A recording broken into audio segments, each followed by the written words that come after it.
Vida Longa CBN.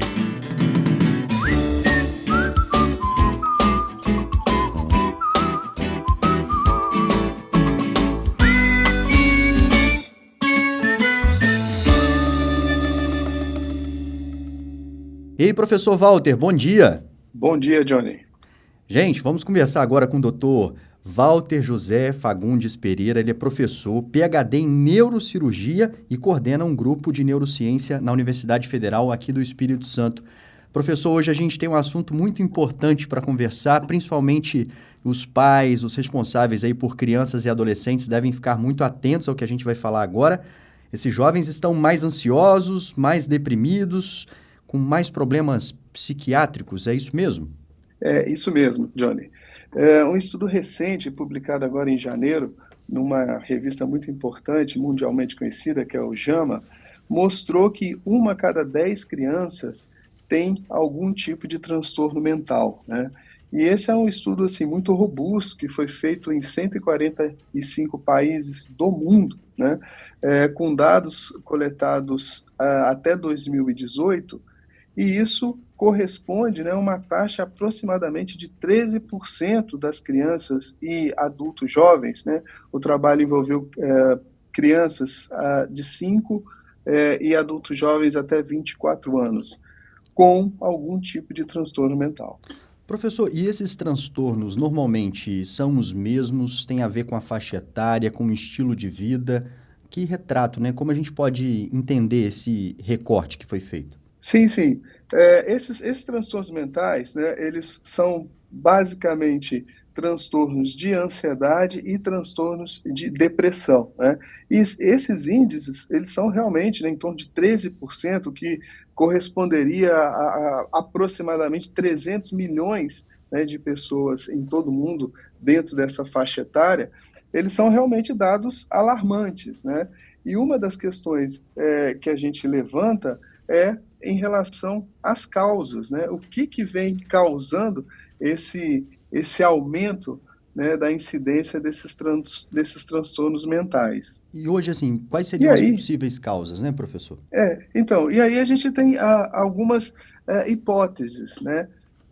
Dentre elas, a gente tem o aumento, por exemplo, do tempo de tela, né? A gente sabe que a pandemia aumentou muito esse aumento de tela. Tem até uma tese recente de uma professora lá da UFMG que mostra, né, que comprova que o aumento do tempo de tela, seja televisão, telefones, né, tablets, aumenta os índices de depressão.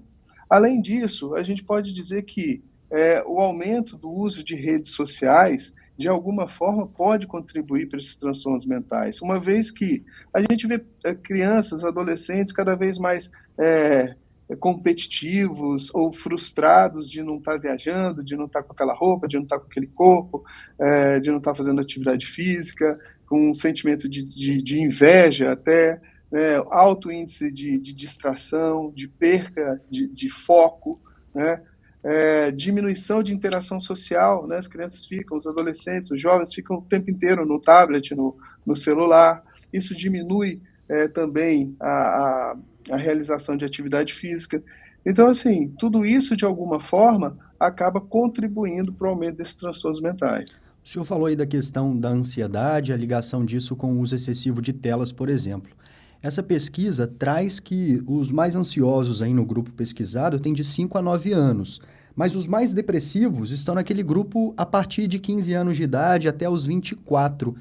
Tem um motivo também dessa depressão atingir esse público, né, nessa faixa etária tão iniciante aí na vida, né, digamos assim, a partir dos 15 anos? Então, são condições de desenvolvimento e de vida diferentes, né? E tem até a ver também com a própria geração, né? Você vê que os mais velhos, digamos assim, são mais depressivos, né? Que é uma geração mais imediatista, que tem uma muito baixa tolerância à frustração, são pessoas menos responsáveis, com mais dificuldade de resolução de problemas ou de enfrentar adversidades, e isso, e associado também a essa questão das redes sociais, são condições que acabam gerando mais depressão, né? Por outro lado, os mais jovens, né, são aquelas crianças que têm mais ansiedade por uma questão de oportunidade, às vezes, de sobrecarga em relação a atividades, tem que fazer inglês, tem que fazer futebol, natação, enfim. Então, é uma das explicações que a gente pode relacionar a esses dados que foram encontrados nesse estudo. Professor, a ansiedade, a depressão, isso tem um efeito diferente, por exemplo, na vida do homem e na vida da mulher? Isso pode desencadear problemas diferentes de acordo, por exemplo, com o sexo, ou não tem nada a ver, todo mundo é impactado da mesma forma? Então, esses transtornos mentais, independente de meninos ou meninas, eles vão impactar de forma equivalente, né? Em dificuldades de socialização, né? No aumento dos índices de suicídio. A gente sabe que 15% das pessoas que se suicidam são crianças, estão na faixa entre 10 e 14 anos, com aumento do uso de drogas, com problemas na escola, com infrações, ou seja, tudo isso vai, de alguma forma, ter um comprometimento na vida adulta desses jovens, né? Tem algumas coisas que acontecem na vida de todo mundo, do adolescente não é diferente também. Pode ser uma questão em casa, pontual, pode ser na escola, que vão provocar ansiedade, vão te fazer ficar triste, ficar em casa mais recolhido. Quando que esses sentimentos devem ser considerados, principalmente por quem está ali no entorno, para a pessoa que está sentindo também entender que aquilo ali não é só uma fase não, que tem que ir procurar um médico, uma ajuda? Sim, isso é muito importante, né? Porque o que é, na verdade, saúde mental, né? Saúde mental é, na verdade, a nossa capacidade de equilibrar e de interagir com o nosso meio interno, né? E interagir com o meio externo e equilibrar e equalizar todas as nossas demandas, todas as nossas situações do cotidiano, da vida, né? Então, é normal e natural que a gente fique triste em algum momento, fique muito alegre em outro, enfim, isso faz parte do dia a dia de todo ser humano, né? Mas a partir do momento que que isso começa a ter implicações nas atividades do dia a dia, na saúde física, né, da pessoa, aí é importante que a gente leve essa criança para uma avaliação especializada para que a gente possa fazer um diagnóstico mais precoce possível e iniciar um tratamento, né?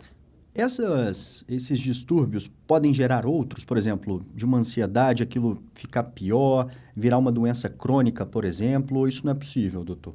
Sim, isso é possível, né? Essa é uma pergunta muito interessante, porque o cérebro, ele realmente ele comanda todas as nossas funções orgânicas, né? E ele está ciente de tudo. E ele funciona, o funcionamento cerebral é feito a partir de neurotransmissores, que são substâncias químicas, né, que interagem e que promovem uma homeostase cerebral e corporal. Então, a partir do momento que você tem um desequilíbrio bioquímico cerebral, ele passa a não funcionar de maneira ideal, né? E a partir disso ele começa a causar problemas. Inicialmente ele pode causar sintomas e posteriormente, né, dependendo do tempo e da intensidade, ele pode sim levar a doenças crônicas, né? E um exemplo assim muito interessante disso são aquelas doenças autoimunes, né? Ou seja, são situações em que o corpo ele ataca a ele mesmo, né? Então, isso com certeza obviamente, tem outros substratos envolvidos, né? Questões genéticas, ambientais e etc., mas tem também essa questão aí de funcionamento, de bioquímica cerebral envolvida. Muita gente é contra medicamentos ou não quer fazer uso contínuo, passar a ter aquela obrigação de tomar todo dia um comprimido. E, diferente, por exemplo, de um machucado no joelho, né, doutor? A gente, quando está falando de saúde mental, não consegue ver o tamanho dessa ferida, enxergar se ela está curada, se está no caminho. Essa relação, né, que a gente tem da doença aí com o medicamento, ele vai ser importante para todo mundo. O uso contínuo vai ser necessário, por exemplo, para a vida inteira, para algumas pessoas. Como que a gente entende como deve ser esse tratamento da melhor forma possível, de preferência para ficar sem o medicamento, para tentar levar fazendo os nossos próprios ajustes aí, com a ajuda de profissionais também. Então, a psiquiatria, né, principalmente a psiquiatria infantil, é uma área de conhecimento recente, né? E a população, de uma maneira em geral, ainda não está muito acostumada a isso, né? A psiquiatria infantil, ela cresceu muito na década de 50, né? Até então as pessoas nem imaginavam ou diziam que uma criança teria ansiedade ou teria depressão ou qualquer outro tipo de transtorno mental, né? Então, realmente, é uma disciplina recente e moderna. E muitas das pessoas não entendem muito bem isso, né? Essa questão que eu falei desse desequilíbrio de neurotransmissores e, consequentemente, de sintomas psiquiátricos ou transtornos mentais. E no tratamento, né, as medicações, elas são importantes, muitas vezes elas são importantes no sentido da gente conseguir restabelecer essa bioquímica cerebral e restabelecer o funcionamento do cérebro, né, associado, na maioria das vezes, a outras coisas, né? A um tratamento ou um acompanhamento psicológico, a uma atividade física regular, a um sono bom, a redução do estresse, a uma alimentação saudável, a interação social, seja através de uma religiosidade ou de associações, a importância da família, né, nesse tratamento, né? Ou seja, de forma que a gente consiga restabelecer esse funcionamento cerebral e o humor, ou reduzindo a ansiedade, enfim. E isso, uma vez que a gente consegue, né, a ideia é que a gente mantenha isso por um tempo e que depois, principalmente em relação à medicação, né, no caso, a gente vá reduzindo e que o paciente possa, né, a pessoa possa ficar sem essa medicação. Mas, hoje, a gente entende que, tendo em vista, né, a modernidade, vamos dizer assim, algumas pessoas não conseguem ter esse equilíbrio cerebral sem o uso de medicação, né? Então, hoje a gente considera, em alguns casos, que o paciente vai precisar fazer essa reposição aí de neurotransmissores por um período maior. Durante a pandemia, muita gente começou a ouvir a falar sobre a saúde mental. E esse assunto bombou, né? Tanto nas redes sociais, nas conversas com as pessoas mais próximas. A questão da saúde mental veio à tona, assim como a questão da Covid, né? O pessoal ficou trancado em casa, a gente viveu isso muito recentemente. Deu até a entender e ficou parecendo que a saúde mental está piorando. A saúde mental, eu digo de maneira geral. É uma percepção apenas? A gente está discutindo mais? Ou, de fato, a nossa saúde mental está piorando, doutor? A pandemia teve, sim, né? Os estudos mostram que houve um aumento, né, de alguns transtornos mentais após a pandemia, por tudo isso que você pontuou, né? Essa restrição de contato, de locomoção e etc., teve sim um impacto na saúde mental das pessoas, né? Mas esse trabalho que a gente mencionou no início do JAMA, ele mostrou esses dados que são alarmantes, mas quando a gente compara esse estudo com estudos anteriores, de 2015 ou até antes disso, esses índices, eles não aumentaram, né? Então, são índices alarmantes, mas eles não aumentaram. Ou seja, esses transtornos, né, essa crise de saúde mental, ela é mundial e ela já existia, né? E, sem dúvida, com a pandemia piorou.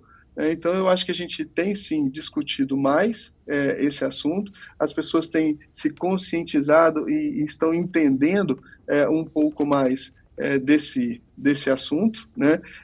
E a gente vê até em relação ao crescimento dos atendimentos psiquiátricos, né? Antigamente, a pessoa não ia ao psiquiatra, ela tinha uma resistência muito grande a ir, né? E hoje isso diminuiu de maneira muito significativa, né? Muito significativa. Então, isso quer dizer que as pessoas estão entendendo melhor esse propósito e estão indo em busca de ajuda, né? Sempre a gente escuta muitas falas preconceituosas sobre a consulta com o psiquiatra. É o médico de doido, vai lá que você está precisando. E isso, às vezes, desencoraja as pessoas de buscarem essa ajuda, que é tão importante. Essa discussão ajudou, pelo que o senhor está falando aí, a quebrar esse preconceito, a entender que é um profissional extremamente relevante e que vai ajudar a dar mais qualidade de vida, né, doutor? É possível conviver com essas doenças que vão aparecendo, diminuir os sintomas delas, se tratada direitinho, né? Sim, sem dúvida nenhuma, né? Esse preconceito tem diminuído muito ao longo dos últimos anos, né? E sem dúvida nenhuma, é importante que as pessoas entendam que é uma questão bioquímica, né? Então, não é uma questão da pessoa querer ou não é uma questão de nível socioeconômico, é uma questão que acontece, que acomete todas as faixas etárias, ambos os sexos e diferentes classes sociais, e que você tem essas alterações bioquímicas que se manifestam com transtornos mentais, com ansiedade, com depressão, e que a medicina, felizmente, avançou muito nessa área, né, com tratamentos diversos, e não só a medicina, é importante a gente frisar isso, né, toda